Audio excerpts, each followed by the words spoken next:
There has been a late withdrawal from Tiffany James of Jamaica, former world junior champion. That's a great shame. The last Jamaican to win this title was Sandy Richards back in 1998. There was Kira Constantine of Canada. Semi-finalist the Olympic Games last year. Remember, the first 3 go through by right with 4 non-automatic qualifiers from these heats. Well, let's have a look at the athletes. Tiffany James does not start. Constantine of Canada in 2. Patience Knowledge Omova of Nigeria in 3. Then Mutua of Kenya goes in 4. Hassan for the Maldives in 5. Malta's Janet Richard in 6. Aliyah Abrams in 7 for Guyana. And Scotland's Nicole Yergin on the outside, as it is now, in lane 8. Very generous qualifying, by the way. The timetabling is super for these ladies. Semi-finals are on Friday and the final is on Sunday. They've got huge gaps between each round.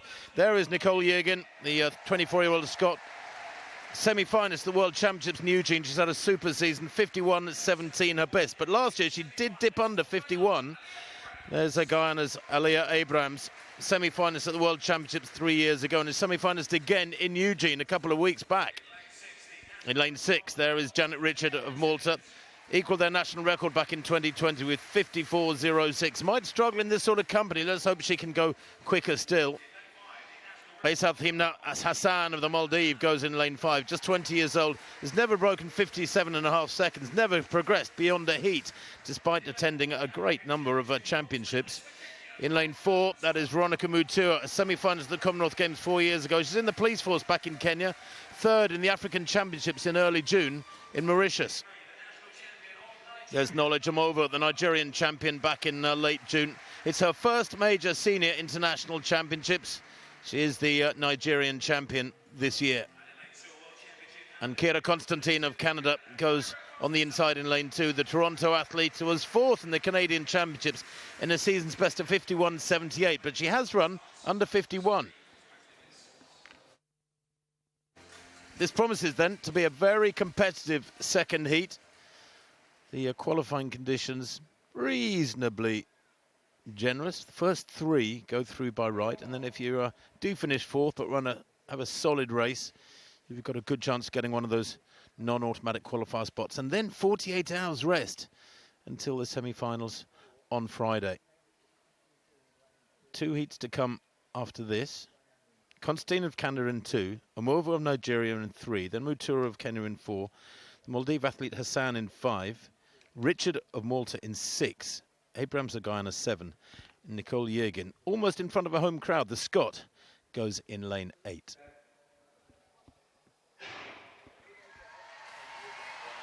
Beautiful blue track, isn't that a glorious scene? It looks like it's been washed by the rain from earlier on this morning. Yergin has gone off well, left her picture, but so too indeed inside her has Abrams of Guyana. If anything, she's closed up in the Scot a little bit, going really well in lanes 3 and 4. Aramova of Nigeria in the green strip, 3rd from right, and Mutura of Kenya has got a bit of work to do at the moment in 4. Good running 2 in lane 2 from Kira Constantine of Canada, but on the outside, probably going best of all is Abrams of Guyana.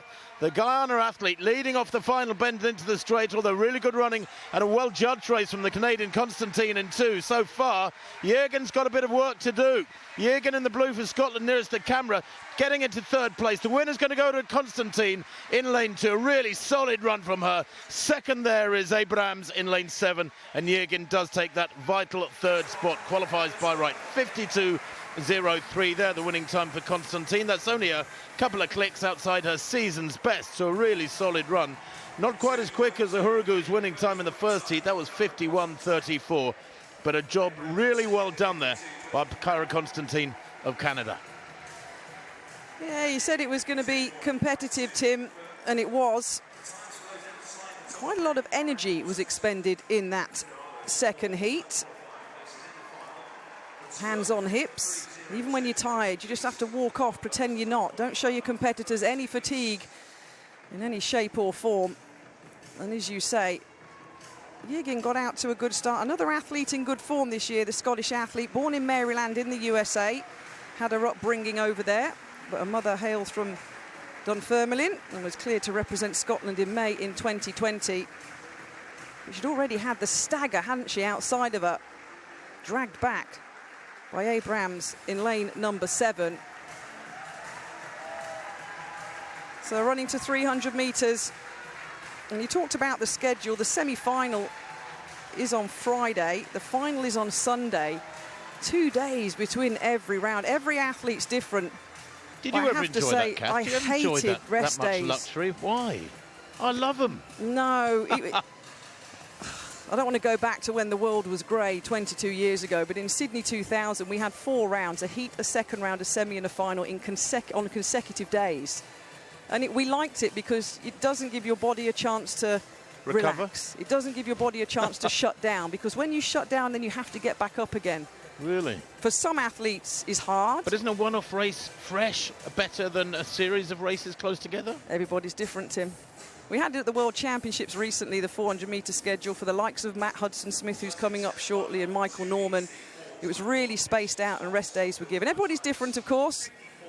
Well, Cara Constantine gave 100% there. She really did, as did Simwaka, who took that 3rd place in the first heat, the Malawian, running a personal best of 52.19. She collapsed across the line. I think you said, Rob, she was wallowing in a sea of lactic, but she made it through. And in this second heat of the women's 400 metres, just confirming it was Constantine of Canada, Abrams of Ghana, and Jürgen of Scotland who did get through by right, with Mutua of Kenya 53.02 for 4th place. Well, you mentioned the blue track, Tim. A little story for those English football fans, especially fans around the Commonwealth and the world of Premier League football. A mile down the road in B6, he's one of the founding members of the English Football League, my home team of Aston Villa. And those that know the colours of English football team Aston Villa is claret and blue. Now, this is a very blue track, which is close to the colours of Birmingham City, which is another top football team here. But the main people involved with laying this track are Aston Villa fans. So apparently there's a little bit of claret sprinkled into the blue track that you were enthusing about there, Tim. Yes, I had heard that rumour. You must be delighted about that, Kath. Cara Constantine was indeed the winner ahead of Abrams and Nicole Jürgen there. 1, 2, 3. Those 3 go through by right to Friday's semi-finals, and Mutua will have to wait and see if that is good enough. 53.02 at the moment. She is the 2nd fastest non-automatic qualifier. Remember, 4 non-automatic qualifier spots from these 4 heats.